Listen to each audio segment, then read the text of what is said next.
Let's start with the cons of this room, which has more to do with housekeeping, I guess.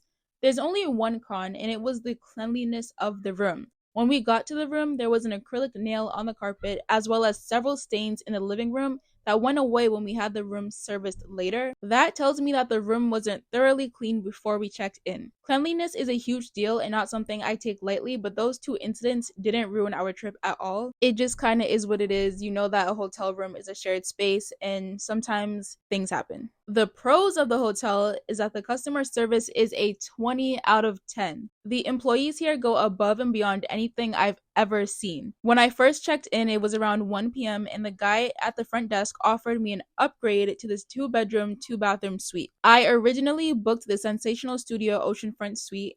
The reason I booked that suite was because the balcony was huge and we weren't expecting such terrible weather. The balconies in the other suites have weird shapes and aren't as open as the Sensational Studio suite. I told the man at the desk I'm terrible at making decisions, and he said, "No problem, I'll take you up to see both rooms so you can make the best decision." I've never ever in my life heard of anyone doing that. When he showed me the original room I booked, I was disappointed because it is so much smaller than it looks in the pictures. So if you are thinking about booking at this hotel and that room specifically, just keep that in mind. The room itself is the size of a standard hotel room. When he showed us the 2-bedroom, 2-bathroom suite, even though we were sacrificing the nicer balcony, it was a no-brainer because the weather was bad anyway and there were 4 of us.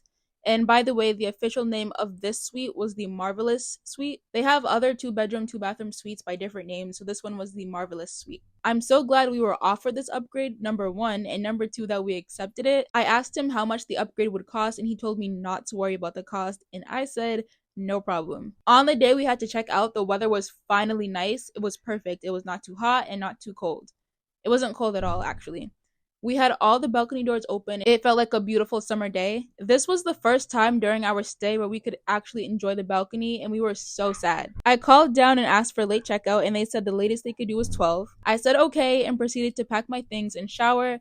Then I remembered I got an email from a man named Raul from guest services the day before who wanted to make sure everything was going well. So I emailed Raul at around 11:15 a.m. and asked if we could please stay until 1 p.m. because it was raining all weekend and we're from New England where it is freezing back home during this time of year. Raul said 1 p.m. was perfect and allowed us to stay. Not only that, but I asked him to waive the resort fees since the hotel closed the pool due to the weather, and he refunded the resort fees. I really appreciate the staff at W Fort Lauderdale, and I can't wait to stay here again. If you are thinking about staying here, definitely make sure you book a residential suite.